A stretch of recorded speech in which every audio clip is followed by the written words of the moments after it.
Hello students, इस video में हम इलेक्ट्रोकेमिस्ट्री का एनसीईआरटी न्यूमेरिकल सॉल्व करेंगे। स्टेटमेंट देखो क्या है। The conductivity of 0.001028 molar acetic acid is 4.95 multiply 10⁻⁻5 siemens per centimetre.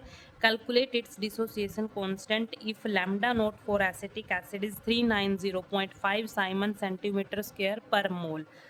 यहाँ पर हमें क्या गिवन है, एक तो हमें मोलैरिटी गिवन है, ठीक है, और एक हमें कंडक्टिविटी गिवन है, कापा की वैल्यू गिवन है, वो लिख लेते हैं हम। मोलैरिटी मोलैरिटी एम से रिप्रेजेंट करते हैं, या फिर हम बोल सकते हैं हमें कंसंट्रेशन गिवन है, कितनी है 0.001028 है, ठीक है। और कंडक्टिविटी कापा से रिप्रेजेंट करते हैं, ठीक है। ये क्या है, कंडक्टिविटी कितनी है 4.95 मल्टीप्लाई 10⁻⁻5 गिवन है साइमन पर सेंटीमीटर, ठीक है।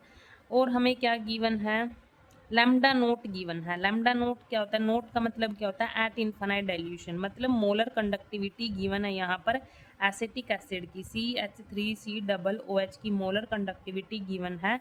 हमें इस यूनिट से पता चल गया कि ये क्या है, molar conductivity eight infinite dilution. तो हमें क्या है गिवन है 390.5 साइमन सेंटीमीटर स्क्वायर पर मोल। ये क्या है, मोलर कंडक्टिविटी। हमने कैलकुलेट क्या करना है, डिसोसिएशन कांस्टेंट। डिसोसिएशन कांस्टेंट को हम कैसे रिप्रेजेंट करते हैं, ये हमने कैलकुलेट करना है, ठीक है। अब जो ये डिसोसिएशन कांस्टेंट है, ये क्या है, डिसोसिएशन कांस्टेंट। इसका जो फॉर्मूला होता है डिसोसिएशन कांस्टेंट का, वो क्या होता है, C alpha square divide by 1 minus alpha. ये फॉर्मूला होता है डिसोसिएशन कांस्टेंट का। ये आप एज इट इज़ याद भी रख सकते हो, या फिर हम इसको मैं आपको डिराइव भी करके दिखा सकती हूँ, ठीक है।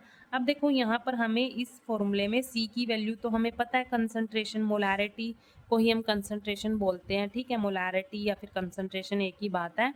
तो यहाँ पर हमें C की वैल्यू पता है, अल्फा नहीं पता। अल्फा क्या होता है, डिग्री ऑफ डिसोसिएशन।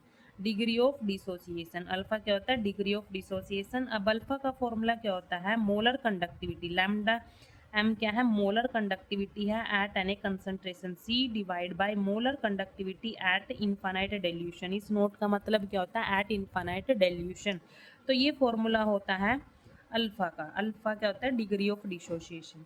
अब पहले हमें इस को सॉल्व करने से पहले हमें क्या करना पड़ेगा, अल्फ़ा की वैल्यू चाहिए हमें। अल्फ़ा की वैल्यू चाहिए। अब अल्फ़ा में क्या है, इस फॉर्मूले में क्या है, लैम्डा नोट तो हमें गिवन है एसिटिक एसिड का, हमें लैम्डा सी की वैल्यू नहीं पता, मतलब मोलर कंडक्टिविटी नहीं पता हमें। तो हम क्या करेंगे, पहले इस कंसंट्रेशन पर हमें मोलर कंडक्टिविटी नहीं पता, तो हम यही कैलकुलेट कर लेंगे, पहले लैम्डा एम सी कैलकुलेट कर लेंगे, ठीक है। ये क्या होती है, मोलर कंडक्टिविटी होती है एट एन कंसंट्रेशन। उसका फॉर्मूला क्या होता है, काप्पा मल्टीप्लाई 1000 डिवाइड बाय मोलैरिटी। तो काप्पा की वैल्यू कितनी है, 4.95 मल्टीप्लाई 10⁻⁻5। यहाँ पर ये मल्टीप्लाई में 1000 डिवाइड में मोलैरिटी। मोलैरिटी कितनी है, 0.001028 है। अब यहाँ पर इसको हम क्या लिख सकते हैं, पावर में लिख लेंगे। पहले देखो 4.95 मल्टीप्लाई 10⁻⁻5, यहाँ पर ये 10⁻³ लिख लेंगे यहाँ पर। और यहाँ पर भी देखो, इसका अगर हम पॉइंट हटाएंगे और इस पॉइंट को हम 1 से पहले लगा देंगे, यहाँ पर 2 डिजिट के बाद लगाएंगे, तो क्या करना पड़ेगा, 10⁻⁻2 से मल्टीप्लाई करना पड़ेगा, है ना। 0.1028 मैंने यहाँ से हटाया और यहाँ पर लगा दिया, तो क्या करा, 10⁻⁻2 से मल्टीप्लाई कर दिया। अब देखो यहाँ पर बेस सेम है तो पावर ऐड हो जाती है, तो कितना आएगा, 4.95 मल्टीप्लाई 10⁻⁻2, और डिवाइड में ये है ही है 28 मल्टीप्लाई 10⁻⁻2।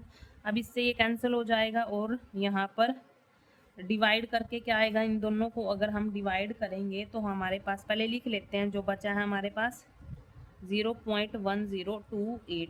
इसको हम सॉल्व करेंगे तो कितना आएगा, 48.15 आया। तो लैम्डा सी की वैल्यू कितनी आई, 48.15। इस लैम्डा एम सी की वैल्यू हम इसमें फॉर्मूले में पुट कर देंगे अल्फ़ा वाले में। तो अल्फ़ा क्या होता है, lambda molar conductivity at any concentration divide by molar conductivity at infinite dilution. Lambda M concentration पर हमने ये निकाल रखा है, 48.15 वैल्यू पुट कर दी, और इनफाइनाइट डाइल्यूशन पर हमें गिवन है वैल्यू 390.5। तो कितना आया, 0.1233 आया डिवाइड करके। ये हमारे पास क्या आ गया, अल्फ़ा की वैल्यू 0.1233 आ गई। ये हमारे पास आ गई अल्फ़ा की वैल्यू। ठीक है, अब देखो जो मैंने बताया था, अल्फ़ा तो निकाल लिया, अब इस फॉर्मूले में पुट करना है। अब इस फॉर्मूले को या तो आप ऐसे याद कर लो, या फिर मैं आपको यहाँ पर साइड में डिराइव करके दिखा देती हूँ। देखो जो एसिटिक एसिड होता है उसका फॉर्मूला क्या होता है, CH3COOH फॉर्मूला होता है। अब ये डिसोसिएट होता है इसमें किस में होगा, CH3COO नेगेटिव में होगा और H पॉजिटिव में डिसोसिएट होगा। बिल्कुल इनिशियल में ये सॉल्यूशन में एज इट इज़ पड़ा है, मान लो इसका 1 मोल है विद कंसंट्रेशन C। ठीक है, ये एज इट इज़ पड़ा है, डिसोसिएट नहीं हुआ, तो इसके जो आयंस हैं वो भी तो 0 बनेंगे, यहाँ पर 0 मोल्स बनेंगे इनके आयंस के भी। ठीक है, बिल्कुल इनिशियल में। जब इक्विलिब्रियम कंडीशन आ गई यहाँ पर, इक्विलिब्रियम स्टेट पर, तो क्या हुआ, मान लो 1 में से अल्फा मोल, मान लो अल्फा मोल क्या हो गए, डिसोसिएट हो गए। 1 में से अल्फा मोल डिसोसिएट हो गए। अल्फा क्या है, डिग्री ऑफ डिसोसिएशन। ठीक है, मान लो अल्फा मोल डिसोसिएट हो गए। अब जितने डिसोसिएट होते हैं इतने ही आयंस के मोल बनेंगे यहाँ पर, इसके भी अल्फा बनेंगे और इसके भी अल्फा बनेंगे, CH3COO नेगेटिव के भी अल्फा और इसके भी अल्फा, क्योंकि जितने डिसोसिएट हुए हैं उतने ही बनेंगे। ठीक है, विद कंसंट्रेशन C। कंसंट्रेशन साथ में लेके चल रहे हैं तो कंसंट्रेशन को यहाँ पर मल्टीप्लाई करना पड़ेगा। ठीक है, और यहाँ पर ये तो बन गए। अब यहाँ पर डिसोसिएशन के बाद यहाँ पर बचेंगे कितने, 1 माइनस अल्फा बचेंगे, है ना, क्योंकि अल्फा 1 में से अल्फा डिसोसिएट हुए हैं, तो बचेंगे कितने, 1 माइनस अल्फा बचेंगे, और विद कंसंट्रेशन C से यहाँ पर मल्टीप्लाई कर देंगे। अब जो डिसोसिएशन कांस्टेंट होता है उसको K से रिप्रेजेंट करते हैं, कैसे निकालते हैं, यहाँ पर जो आयंस हैं डिसोसिएशन के बाद जो बने हैं उनका प्रोडक्ट लिख लेते हैं। अल्फा C बने, इसके अल्फा C बने, इनको प्रोडक्ट में लिखेंगे, डिवाइड में जो बचे हैं उसको लिख लेंगे। 1C माइनस अल्फा C, यहाँ पर क्या आएगा, alpha square C square divide by, यहाँ से C कॉमन ले लेंगे तो 1 माइनस अल्फा बचेगा। एक C से एक C कैंसिल हो जाएगा, तो K की वैल्यू कितनी आएगी, C alpha square divide by 1 minus alpha. ये फॉर्मूला यहाँ से आता है। इसको आप एज इट इज़ भी याद रख सकते हो या फिर ऐसे डिराइव कर सकते हो। अब क्या करना है, देखो हमें अल्फ़ा की वैल्यू भी पता है, C की वैल्यू भी पता है, सिंपली इसमें वैल्यू पुट कर देते हैं, C alpha square divide by 1 minus alpha. ठीक है, यहाँ पर C की वैल्यू देखो कितनी है, 0.001028 है, 0.001028 मल्टीप्लाई अल्फ़ा की वैल्यू कितनी है, ये वाली वैल्यू है 0.1233 स्क्वायर डिवाइड बाय 1 माइनस, ये कर देंगे अल्फ़ा की वैल्यू माइनस कर देंगे 0.1233। यहाँ पर इसको ओपन करके लिखेंगे, 2 बार मल्टीप्लाई करके जो भी आएगा वो लिख लेंगे, 28 क्योंकि पावर 2 है ना, तो मल्टीप्लाई करके हमारे पास क्या आएगा,